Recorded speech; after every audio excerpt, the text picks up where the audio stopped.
That was El Clásico like you've never seen it before. And in the world of broadcasting, that usually means I'm going to set you up for something cool. But quite the contrary. We'll get into their numbers, but on its face, Barca played like trash.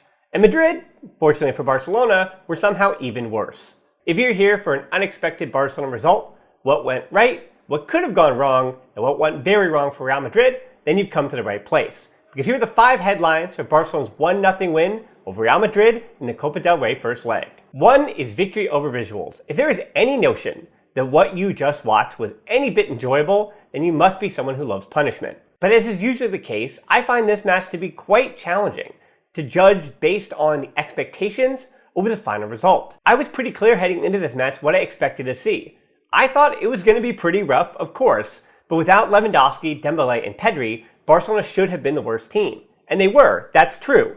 But I thought this was, goal-wise, at least going to be a white bloodbath. I was pretty negative and cynical going into this match. After watching both the Liverpool game and the Madrid derby and Barca against Almeria, I thought it was 2-0 for Los Blancos, and that felt like a fair expectation. Once I heard that it was Alonso in for Christensen who had picked up that late knock, I thought it was a death sentence for FC Barcelona at the Santiago Bernabeu. So speaking strictly of the result and not the product on the field, for Barcelona to take this tie 1-0 back to the Camp Nou, likely getting Lewandowski and Dembélé and Pedri back, and Real Madrid without Vinny Jr. due to yellow card accumulation, that's almost a perfect situation. Again, just result-wise. Because yes, I hear you. I will hear you in the comments about who needs to leave the club after this match, because the result doesn't tell you anything. The product was bad. And this certainly, if Real Madrid put 1 or 2 past Barcelona, I have plenty of notes that Xavi would not like to see after this game.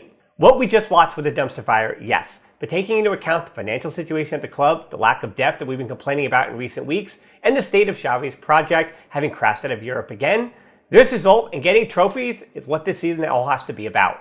Sometimes the result does overpower the method, and this was all about the result. 2 is impeccable and unbreakable. We're going to talk about how Barcelona were very poor with possession in a bit. But first, we have to start with that big 0 for Real Madrid and how Barcelona somehow got away with the clean sheet. More than anything else, as much as I'd love to give compliments to Barcelona, it's hard to argue how bad Real Madrid truly were in this match. That's not me as a Kool-Aid disparaging Real Madrid. I'm letting their own fans come up with the stats and the figures and the opinions.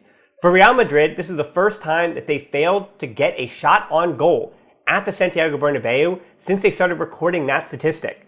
Real Madrid failed to register even 1 shot on target in the entire game against Barcelona. I reiterate that again. This is the first time they haven't had a shot on goal in any match since February 15th of last year, 380 days ago. And now to give Barcelona a sliver of credit though, why were they so trash? Well, I think it's because Barcelona's back line, and it's not just me obviously thinks this, it's because Barcelona's back line were just so good today. Araujo again frustrated Vinny Jr., like a lot, and Koundé bounced back extraordinarily from his rough last week. Ter Stegen was massive in the air, decisive and powerful in the punch-outs, and Balde was up to it in a way he wasn't early in the year against Madrid. And he had some important clears where he had to contort his body to get to it with his left to get enough power on it to get it out of the box. And Alonso, do I like him and trust him? No, and one game won't change my mind. But this was probably his best game of the season. Alonso's 10 clearances, 8 headed clearances, 8 ball recoveries, and 4 of 5 on his aerial duels. I like Eric Garcia, of course, more than Alonso, but Xavi got it 100% correct in his reasoning for picking Alonso tonight. And it wasn't just the stats. Most impressively, I know it sounds dumb, but if you communicate better than your opposition, especially when you're defending, sometimes that could be enough to win a game. And I thought the communication between Koundé, Ter Stegen, and Alonso dealing with Benzema was exactly what it had to be tonight. And as frustrated as Vinny Jr. was, you can see that, visually you can see that because of dribbling and things like that. But the ways that Benzema, only once with that offside chance in the 12th minute, when it was in the back of the net, but he was clearly offside, but just have that one shot, what did Benzema do in this game? And that credit goes to Koundé and Alonso combined. Headline 3 is no ball, no problem. If you had told me that Sergio Busquets would be starting in the year of our Lord 2023 and FC Barcelona would be playing with 39% possession in the first half and 35% possession for an entire game, what do you think the result of that contest was going to be? I will say, with full honesty, a clean sheet was not it. Funny enough, Busquets has not been in this position for his entire FC Barcelona career. 35% possession is the lowest mark for Barca since Guardiola took over in 2008. 861 official matches have been played since then, as in Busquets' entire first-team career. Busquets was uncharacteristically tonight sloppy with the ball. In the first half especially, he definitely struggled with the Madrid press and where to set up in the rare moments when Barca were breaking out. For Madrid, their important man was Modric. He was the key to their movement. Busquets didn't start the game man-marking Modric, but Modric man-marked Busquets on the press. So if Barca turned it over too quickly, Modric would be free. In the second half, that changed quite a bit. Modric was dropping deeper, and then Busquets would shadow him even as the farthest midfielder forward. And to that end, you could say that De Jong, Kessie, and Busquets, they could have been better. Why isn't Barcelona midfield dominating? Well, none of those three was the worst midfielder tonight. That was Toni Kroos. That's why he was the first midfielder to come out for either team on the evening. And you hear from Real Madrid fans online, it seems like he's the man that they're kind of pointing to a lot of it about losing control, not being dynamic enough, and having those issues. Fortunately, Busquets wasn't the worst midfielder in the game. And a final note on Busquets, he now has more Clásico appearances, that being 46, than Sergio Ramos and Lionel Messi. He's won 22 of those games, taking the all-time record from Madridisto Paco Gento. And if Busquets was a net neutral, that means that Frenkie de Jong had to be a net positive here. The man of the match thing is tough for me. It should probably be somebody on that back line, but I have to go with de Jong in front of them. Because when it comes to being in a low block, the position of your midfielders is essential for nothing coming through that middle. De Jong on the night, 90% accurate passes, 56 touches, 2 of 2 successful dribbles, 2 of 3 accurate long balls, 3 of 3 tackles won, 3 recoveries, 3 interceptions, and won 7 of his 10 ground duels. Those are just the stats, but the eye tests tell me how important De Jong was in this match, especially without Pedri and Gavi playing as the left winger. De Jong started this game slowly, and Barcelona on their back heels for the first 5 minutes. It was all Real Madrid.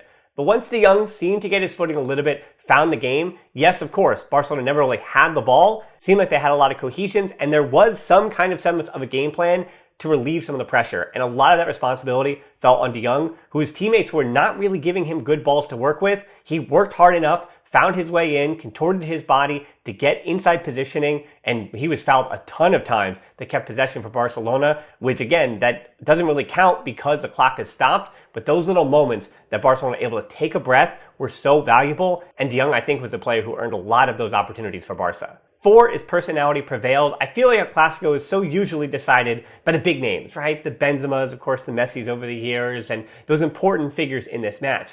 But I feel like both these teams actually took on the personality of some of the youngest players in this tie, or at least some of those that will be around for a long, long time. That being for Real Madrid, Vini Jr. and Camavinga, and for Barcelona, Araujo and Gavi. I bring up Camavinga because, while I thought he was actually decent or net positive for Real Madrid in the match, he's the one who does make the mistake today that leads to the goal. 26th minute, he gives it away, and Barca were off to the races. A goal for Kessie, which was an own goal, of course, for Militao. Kessie was barely onside after the giveaway from Madrid, but it happens. Torres just finding that window, his only positive moment as a center forward in the middle. Again, he was more positive out on the right.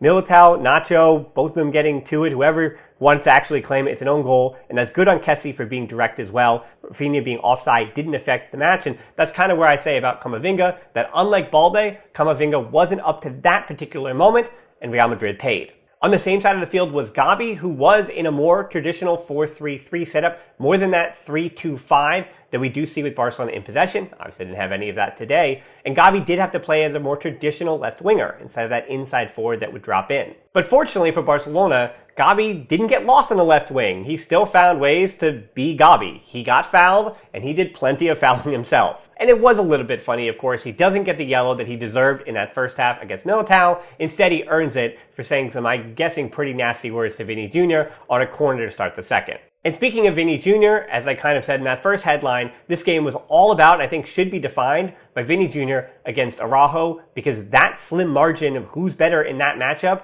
was the margin of 1-0 in this game. Araujo helped Vini Jr. lose the ball 24 times, and he only directly, that being Vini Jr., dribbled at Araujo twice in the entire second half.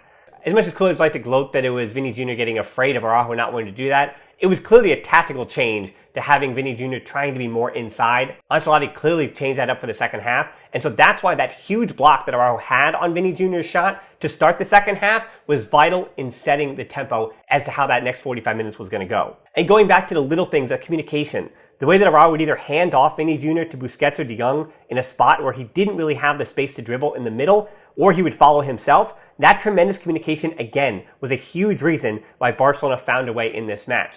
And talking about those personalities, Araujo kept his head cool all night long, while Vinny Jr., especially in that first half, what is going to become, I think, maybe the big meme from this game, is how you define a personality based on that one moment between Vinny Jr. and De Jong, where Vinny Jr., of course, gets the very deserved yellow on what even could have arguably been a red, but I'm fine with it being yellow in the first half in the way that it happened. Yeah, it's a bit too much contact, but he's also out for the second leg anyway, so I guess who cares? And finally, headline 5 is Kings of the Copa, because historically speaking, I'm not predicting or guaranteeing that Barcelona are going to win the second leg or how they might do in a potential final. But historically speaking, in the Copa del Rey, Barcelona do have confidence in this competition the way that Real Madrid does in the Champions League. Somehow, Barcelona has not lost a Copa tie at the Santiago Bernabeu since 1970.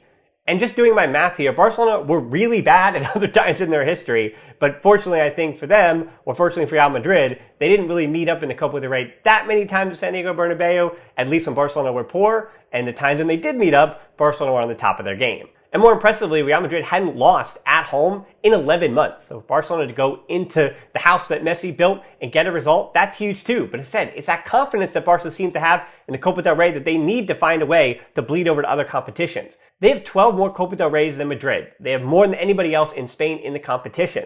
And as poor as that front line was, at least until Ferran Torres, as I said, went from a mouse in the middle to a lion on the right wing, Barcelona found a way.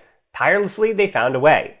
It's weird because the Copa is the only competition where they seem to find a way when they are underdogs. And oddly enough, because it's Spain, they're only really underdogs against Real Madrid in those years when Real Madrid are better than Barcelona. Though oddly enough, it's Barca who have those 7 points, but then we go all the way back to the very beginning here. Barcelona were underdogs in this match. Don't let Los Blancos make you believe otherwise. Without Pedri, Dembele, and Lewandowski, Real Madrid, they spoiled it for themselves at home more than Barcelona went and got this win. But if you're going to give credit to Barca, you start certainly at that back line and De Jong and Busquets supporting them. There's a bunch that I didn't talk about here in the 5 headlines. I guess probably a lot of the negative stuff, including Rafinha, Torres, the good and the bad from Kessie, and Xavi's game plan for the second half, and why Barcelona gave so much possession to Real Madrid. We're going to get into a lot more of that, the tactics of this game, the individual moments that decided this competition. We're going to talk about that tomorrow on the podcast. Look out for that. Subscribe to the channel so you don't miss it. And as always, until next time, Forza Barca.